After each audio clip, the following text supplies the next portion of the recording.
Hello, stolen family, stolen cousins to be exact.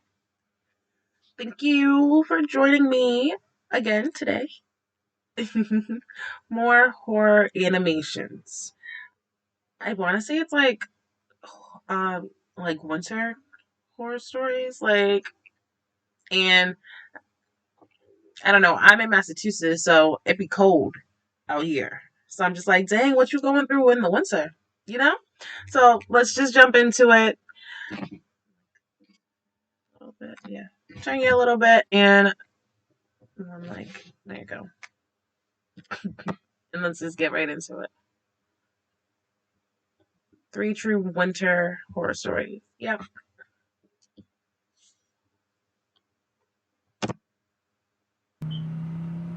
Last winter, my brother and I went to a small cabin owned by our uncle in the mountain valley. We drove for 3 hours to reach the owned by our uncle in the mountain valley. Look at that chin. You can't see my cursor, but that chin. I don't know if you can see my finger, but you see him, red shirt. You see the chin. Stop acting like you don't see the chin. And those cheekbones. Their face is real defined. We drove for 3 hours to reach the place. The area was so stranded that the closest hotel was 70 kilometers away, but we were young and wanted to stay close to nature. My brother and I are both trained skiers, so upon reaching, all we wanted to do was go skiing in the thick white snow.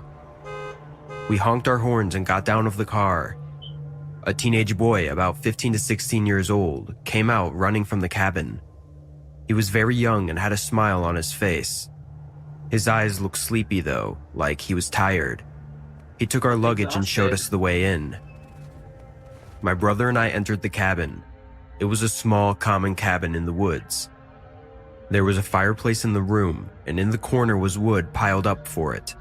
"It gets really cold at night," the boy said in a calm voice.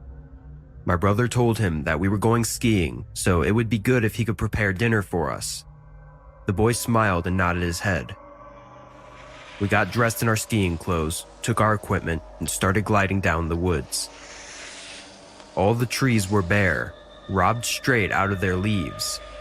The white snow was sparkling as the sun's rays fell on them. We were going slow because the wind was really cold, and we were halfway in the woods when the snowfall began. "Let's take a break, then we'll head back," I said to my brother. He agreed, and we grabbed our skis and poles and started walking to this big tree buried in snow. Suddenly, we heard a sound, almost like a small grunt, and we stopped. Next to that tree stood a man. He was looking up at the sky. The snowflakes were falling on his face. We could only see his long neck and pointy shoulders. He didn't move. Ew. I looked at my brother. Both of us were feeling a little freaked out. The man was behaving so weirdly. I gestured to my brother to slowly step back without disturbing him and go back to our cabins fast. We took 3 steps back when I accidentally stepped on a twig. It crunched and the man looked down at us. His eyes were glowing like a wolf. There was blood smeared all over his mouth.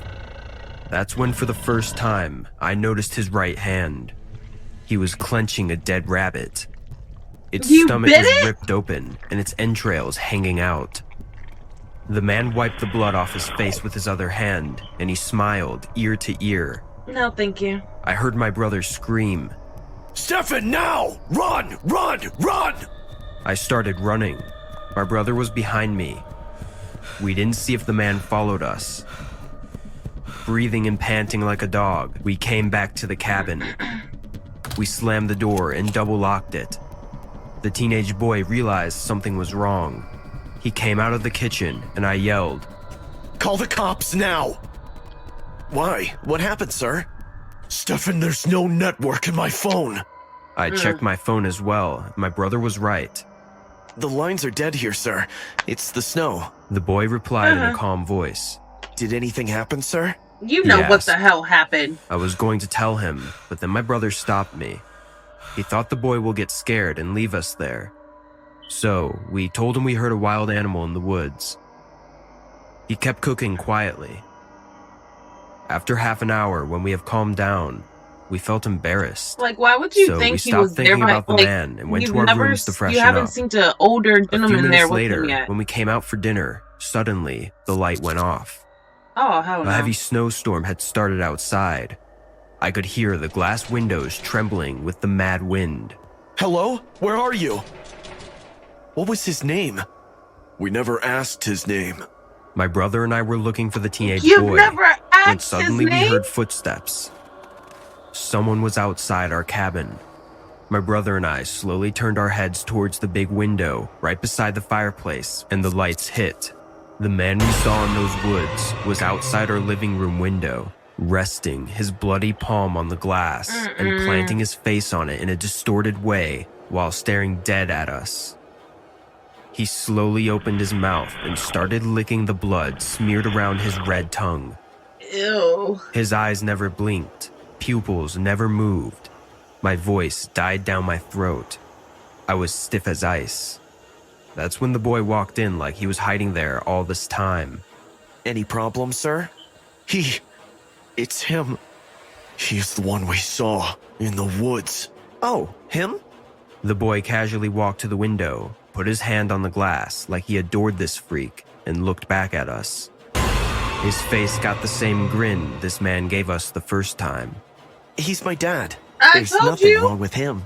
What? You don't need to be scared of him. He's harmless once he is done eating. I grabbed the car keys from the wall and pulled my brother's hand and opened the door to run out to our car. We didn't care that we were barefoot. We didn't bother that we had no warm clothes on, just in our night pajamas, because all we wanted was to live. We heard the boy laughing and screaming. There's nothing wrong with him. He just loves to hunt for his food.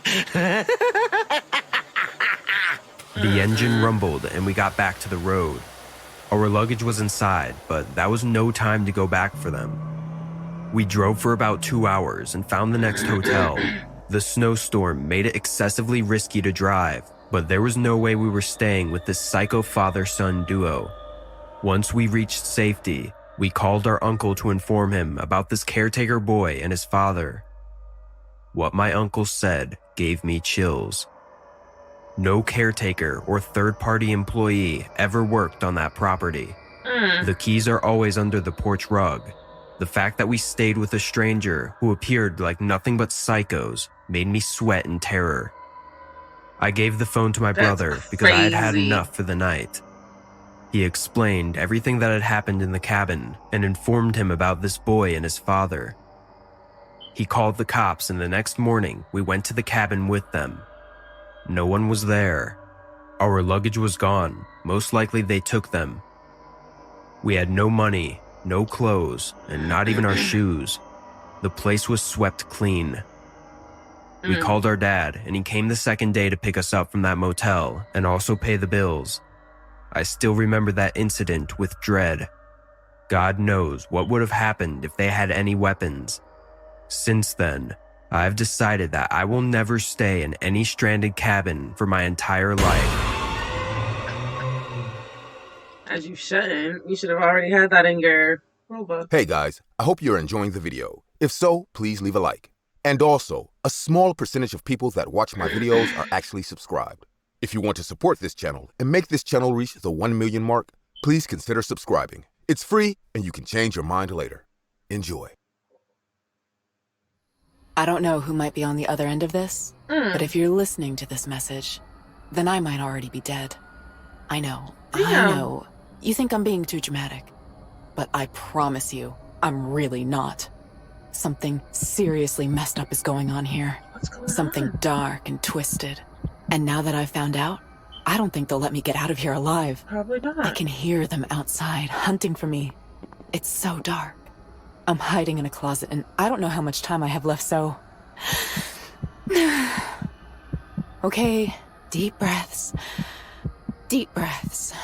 Get in. Start. I must sound Come on. freaking crazy to you, and maybe I am, but I'd like you to hear me out, okay? I'm listening. Please just Hear me out. I'm listening. My name is Abigail Walters. I'm 17 years old, and I'm a senior at William Davis High, and... Oh my god. You know what? That isn't important. I don't have time to go into all the details. I'll try, but I think I should focus on telling you how I got here. The winter break just rolled around, and school is out for the next few weeks. Everyone was excited. I mean, who isn't excited about Christmas? The lights, the snow, Mariah Carey. The holidays were set to go great. Until last week. You see, I live alone with my mom. Always have, for as long as I can remember. My father was just some drunk who ran away a couple of years after I was born. It's just been me and my mom since then, and we've always spent Christmas together. This year, though, it was different. Mom got a fancy new job at some insurance company in town a few months ago, and the company called her up to attend a 2-week conference out of town over the holidays. She was flown out across the country, leaving me all alone at home for Christmas. She had wanted me to tag along with her, but attending a corporate conference halfway across the country sounded even more dreary than spending the holiday alone. So, I told her I'd stay. Why on earth did I tell her that? If only I hadn't... It's no use crying. Tears won't save me now. I've got to stay strong. Okay, right? I hate when people say there's no use of crying. Because if you're like a silent crier, where like, you know, you don't have to wail and boo-hoo, you know, you can cry all you want to. It's not going to save you. It's not going to change nothing. But it's going to make you feel 1,000 times better, I promise you. Sometimes you just need to cry. Alright? Just cry. Wrong. Okay. Deep breaths. So, before Mom left, Caroline Baker came over for dinner at our place. Caroline is... well, I don't know who Caroline is anymore. She used to be my best friend. We met in freshman year, and we've been super tight ever since. She'd spend every winter with her family in the woods. Her parents liked to hunt. She said it was a family tradition. Something they'd been doing for ages, apparently. They built a they're nice hunting little you? cottage in the woods where they'd camp out for about a week before driving back to town when Christmas was over. This time, Caroline offered to take me along. It was a no-brainer. With Mom being gone and Caroline offering, it was the only logical course of action for me to take. A fun Christmas in the woods with my best friend and her family. What could go wrong? We've been searching the house for almost an hour now, Dad. Where is she? Patience, love. She's still in here. I'm sure of that. Maybe you're mistaken. Picking up an old scent or something? Nah, it's her. You don't forget the smell of young blood. It's different. Richer. Trust me, she's close. All right, then.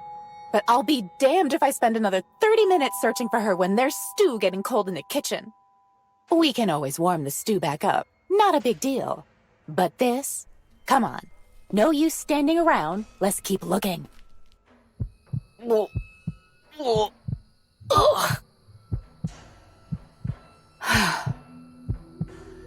Whew.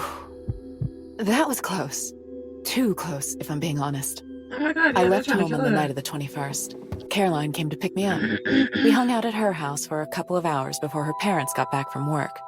They were so happy to see me. I like this. This is a good one. This is probably the best one I've seen so far, in my opinion. I don't know if you I can't think of the names right now, but there's a movie where this couple gets married, and they're playing the family tells her they're gonna play hide go seek, and they try to kill her. The husband included try to kill her. And if you remember that, if you've seen that movie and know the name of it, comment it down below. And the second movie that I'm thinking of is like these group of people were like in a group chat talking about a group chat or whatever. The conversation got leaked and they got fired, so they kidnapped a bunch of people that were talking about them or whatever, and then gave them guns and stuff and hunted them down to kill them. Like, if you know that movie, put it down below, you know? And then because in the second movie, the end of that movie, it turns out like they ended up snatching one of the wrong girls. Like, it was a really good movie. If I remember it, I might even comment them. I will comment them myself so you guys can watch them. But I like this one. It's giving me that vibes. Looking back now, it felt a bit unnatural. Their excitement was so out of place. Parents don't usually get that excited when their kids' friends come over. But then again, it had been quite a while since I went over to Caroline's place, and so I thought... I don't know what I thought. I remember Mrs. Baker sniffing my hair when she hugged me. And I couldn't be sure at the time, but now I'm pretty sure I heard Mr. Baker's stomach rumble. Like he was hungry or something. I should have known something was wrong back then. Oh, they're I should eating have people? made up some excuse right then and bolted out their front door. But no, I stayed. On the morning of the 22nd, Mr. Baker informed us that we'd be driving up to their cabin in the woods. Caroline had told me once that usually they left town on Christmas Eve. That was the second red flag. We were leaving 3 days early, and it was frantic, almost desperate. When I asked Caroline about the change, she simply told me that plans had changed. What plans? I had no idea, but I tagged along regardless. This was my best friend. I had nothing to fear. I remember pulling up into the dirt track that led to the cabin and seeing it for the first time. It stood at the end of the narrow road, its dark windows like gaping sores on a corpse. I remember our conversation on the way to the house. Real quiet, isn't it? Yeah, that's why we love it. The perfect place for a hunt. At this point, I knew something was definitely wrong. They lit the candles in the cabin and led me to the dinner table. The next thing I felt was a strike to my head by some blunt object. I think it was a candelabra. I didn't really get a good look at it before I passed out. I woke up in the kitchen sometime later, strapped to a creaky wooden table in a dimly lit kitchen. In the dark, I could make out forms of what looked like other humans, strapped to tables like me. None of them were moving. My breath caught in my throat. I tried to wiggle my way out, but the binds would not budge. Mrs. Baker walked into the kitchen, sharpening a pair of butchering knives. Ah, little Caroline brought us a good one this year, didn't she? We always wanted a taste of you. Oh, yes. How juicy you'll be in the stew. Mrs. Baker, what are you doing? I don't understand. Christmas came It don't take early, that long. Perhaps not for you, but when we're done, I'm sure you won't mind one bit. She turned around to inspect the Positive pot I of will. stew with pieces of meat bubbling over a fire. I gagged as soon as I realized what was going on. These people were going to eat me. Mrs. Baker went to one of the other tables and began hacking and slicing. I saw an opportunity in her absence. One leg of the table I was tied to was shaky, creaking in protest as I struggled. Luckily, as I was next to a wall, I managed to gently rock back and forth until I gathered enough momentum to push myself off of it. The table landed on its side, with me still on it. It splintered with a loud crack, loosening the ropes that bound me. Mrs. Baker turned around when she heard the sound. She screamed like an animal and charged at me with her knives. Hit her with I something. reached for the broken leg of the Yep. wooden table and swung Smack at her her. head with all the force I Period. could muster. Good. She folded to the floor, but I didn't wait around to see the extent of the damage. I bolted out of the kitchen and towards the front door. Unfortunately, Carol and her dad were on the front porch. There was no way I could sneak by unnoticed. I had to get out of sight as soon as possible, so I ran upstairs to the attic. It was dark and dusty and quiet, but at least it was safe. I found an old drawer big enough to crawl into, and I've been here ever since. Thankfully, my phone was still in my jacket pocket. It has a low battery and there's barely any signal out here, so I don't know what good it'll do. At least I was able to tell this story. Oh, you have a little bit of battery left, and you decide to FaceTime us, my YouTube family. Cause you started this like it was a phone call, girl. And now I'm sorry, it's gonna cut into you real quick. I understand that you don't have the time, but you just gave us that whole story. You could have called the cops, left it in your pocket, so they could try to, find your location. What can I do for you? I cannot do nothing. But let's see if you survived. Like, comment, and subscribe. This is crazy. Maybe someone, sometime in the future, will find it and hear my story. Or maybe not. It's just past midnight. I'm tired. I'm hungry. I'm sore. I don't know how much longer I can hold out here. It's been a little over an hour and they haven't found me yet. Maybe they think I managed to run away, which is a good thing, I guess. But how on earth am I going to get out of here without being seen? That's the end of that story? That's the end of that story? No! No! We need the rest of story number 2. We need the rest of story number 2. Because what is that? Is she dead? Did she die or did she not die? Oh my god! What is this? Who wrote that? Where the hell? Oh, that made me aggravated. Stop. Hey guys, Don't do my that. name is Robert.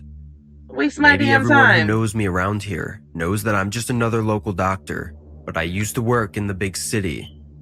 When everyone knows that I worked in such a central and populated place, they all ask me, how could I go back to a small town, since the pay is less and the days are more boring? My answer is just simple. I did not come in search of tranquility, nor to be close to my family. I only came out of fear.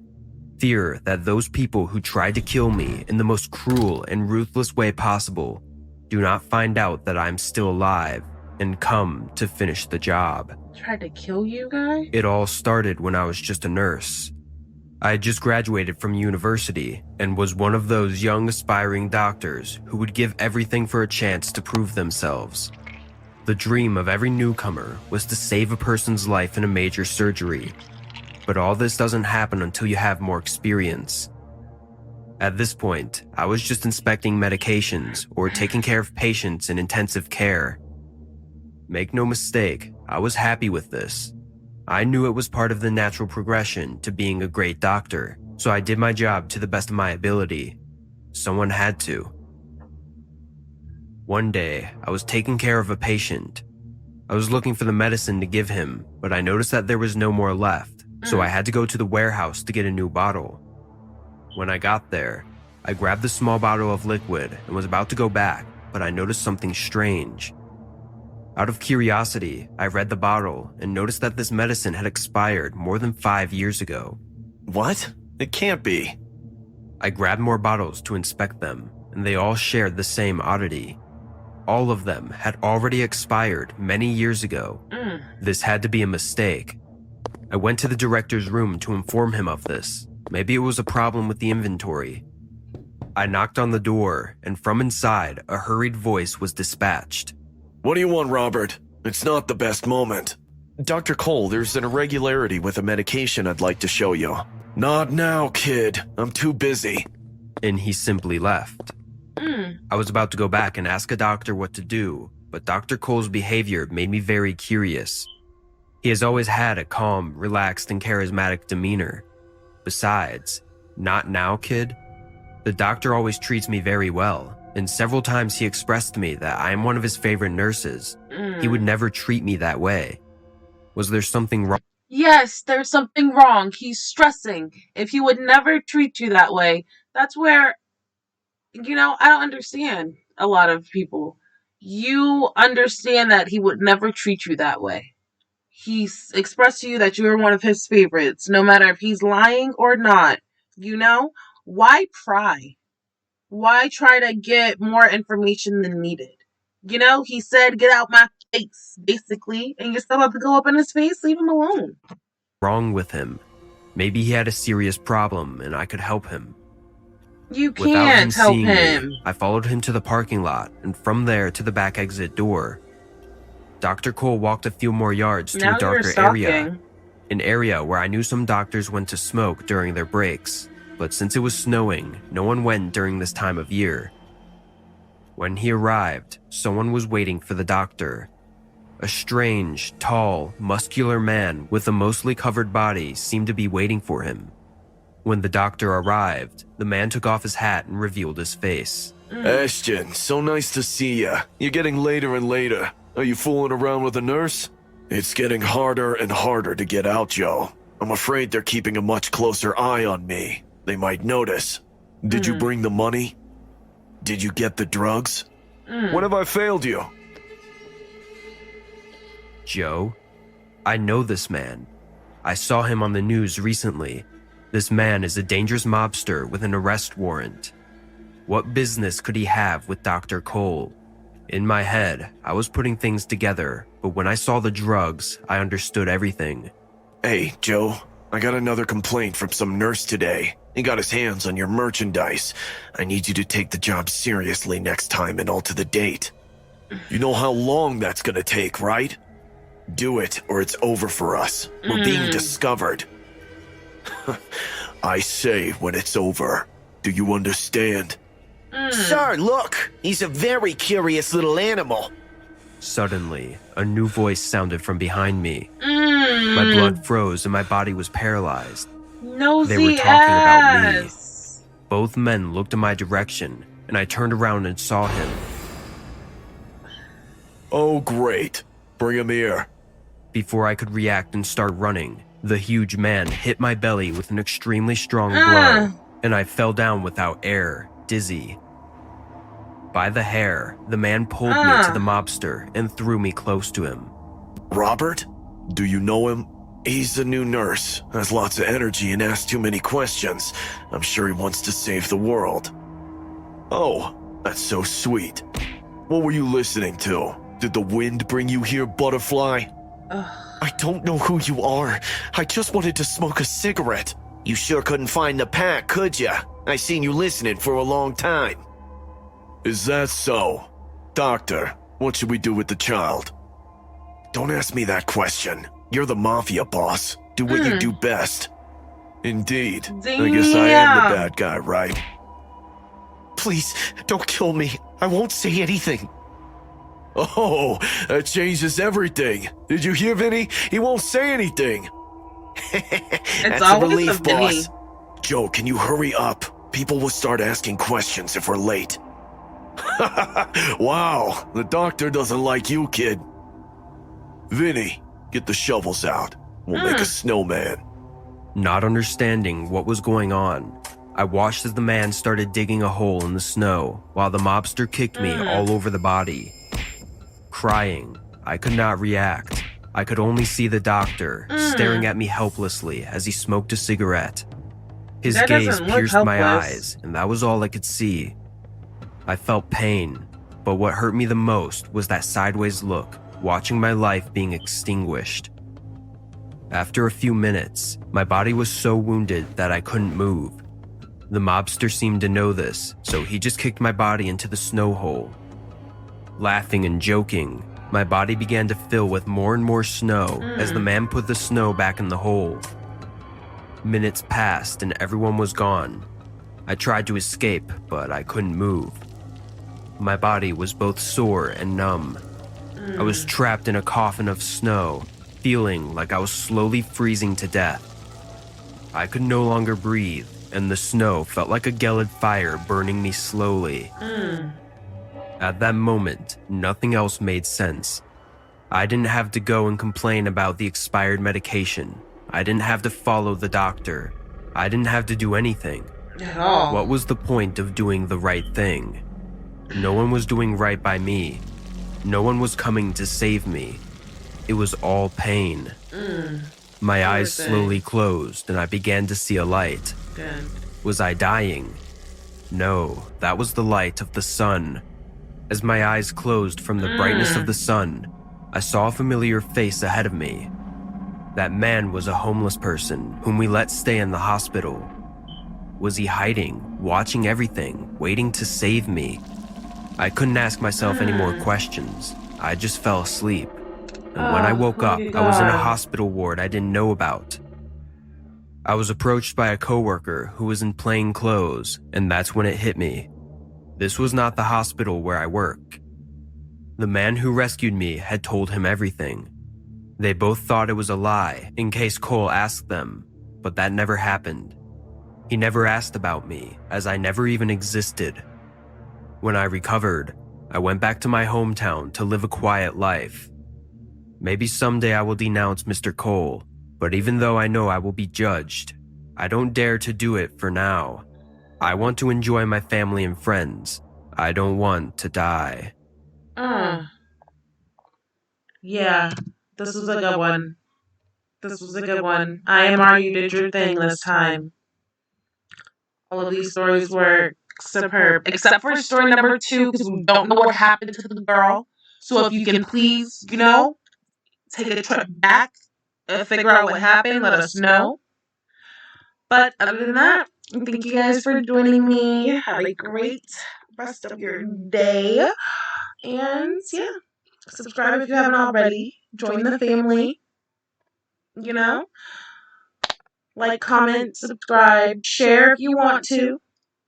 You should, because we're cousins and support's free. And you should want to support your family. Right? Right. So I love you guys. Bye.